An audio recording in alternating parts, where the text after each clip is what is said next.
තෙරුවන් සරණයි යාළුවනේ ඕගොල්ලන්ට සුබ දවසක් කියලා ප්‍රාර්ථනා කරනවා. ඕගොල්ලෝ හැමෝටම අද මම ඕගොල්ලන්ට කියලා දෙන්නේ ටීවී එක සද්දේ නැත්තම් කොහොමද රිපෙයාර් කරගන්නේ කියන එක.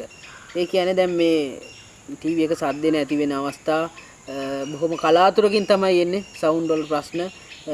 එහෙම වුණාම අපි කොහොමද ටීවී එක හදාගන්නේ කියලා මම ඕගොල්ලන්ට කියලා දෙන්නම්. ඉස්සෙල්ලාම කරන්න ඕනේ යාළුවනේ දැන් නම් මේක නම් මේ බෝඩ් එකක් විතරයි මගේ ළඟ තියෙන්නේ. අපි ඉස්සර වෙලාම බලන්න ඕනේ ස්පීකර් දෙක හොඳයිද කියන එක. ඔය ඉස්සර ආපු ඒ Sony TV වල එහෙමනම් ගොඩක් දුරට ස්පීකර් ටික තමයි සවුත් වෙන්නේ. දැන් මේකේ නම් මේ ස්පීකර් දැන් මගේ ළඟ නැහැ. මට ඕගොල්ලන්ට පෙන්වන්න විදියක් නැහැ. ස්පීකර් ටික ඉස්සරලාම අපි මල්ටිමීටරේ ඩයෝඩ් බලන්නේ. අපි ඩයෝඩ් බලන එකට දාලා අපිට ඕනනම් චෙක් කරගන්න පුළුවන්. එතකොට ස්පීකරෙන් ස්පීකරේ වයර් දෙකට මල්ටිමීටරේ කටු දෙක තිබ්බහම ස්පීකරෙන් පොඩි සද්දයක් එනවා. අපිට පුළුවන් එතකොට අපිට තහවුරු කරගන්න මේක ස්පීකර් හොඳයි කියන එක. ඊට පස්සේ තමයි යාළුවනේ මේ IC එක අපි බලන්න ඕනේ. දැන් ගොඩක් අය කරන්නේ මේ සවුන්ඩ් නැත්තම් කෙලින්ම සවුන්ඩ් IC එක දානවා. එහෙම කරන්න යන්න එපා. ඒක මුලින් ඉඳලා බලාගෙන ඉන්න. ඊට පස්සේ ඕගොල්ලෝ සමහර ලාවල තියෙන්න පුළුවන්. දැන් මේකේ මට පෙන්වන්න විදියක් නැහැ. මේ ස්පීකර් වයර් එක හරහට දාලා තියෙනවා හෙඩ්ෆෝන් ජැක් එක. ওই පරණ ටීවී වල එහෙම තියෙනවා. ඒ කියන්නේ හෙඩ්ෆෝන් එකකට දෙන්නේ.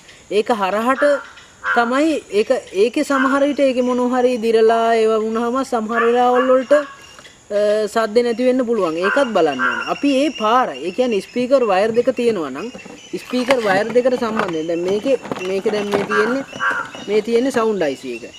සවුන්ඩ් IC ස්පීකර් වයර් එන්නේ ඒ කිට්ටුවෙන්ම තමයි. අපි ඊට පස්සේ ඒ වයර් දෙක කොහාටද යන්නේ? ඒ අතරතුර මොනවා හරි උපකරණයක් පිච්චිලා තියෙන. ඒක සාමාන්‍යයෙන් සම්බන්ධ වෙන්නේ සම්බන්ධ වෙන්නේ සවුන්ඩ් IC එකට. සවුන්ඩ් IC එකට තමයි සම්බන්ධ වෙන්නේ. එතකොට සවුන්ඩ් IC එකෙන් සද්ද පිට වෙන්නේ කොහෙන්ද නතර වෙලා තියෙන්නේ කියලා අපි බලන්න ඕනේ. ඊට පස්සේ තමයි සවුන්ඩ් IC එක අපි දාලා බලන්න ඕනේ.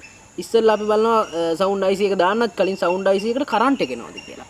සවුන්ඩ් IC එකට කරන්ට් එකක් එනවා නම් සවුන්ඩ් IC එක මේ ස්පීකර් යන ලයින් එකේ ප්‍රශ්නකුත් නැත්තම් එතකොට අපි තීරණය කරනවා ගොඩක් දුරට මේ IC එක හොඳ නෑ කියලා. සමහර විට ඊට පස්සේ ඇම්ප්ලිෆයර් එක මේක මේ සවුන්ඩ් IC කියන්නේ මේක ඇම්ප්ලිෆයර් එකක්.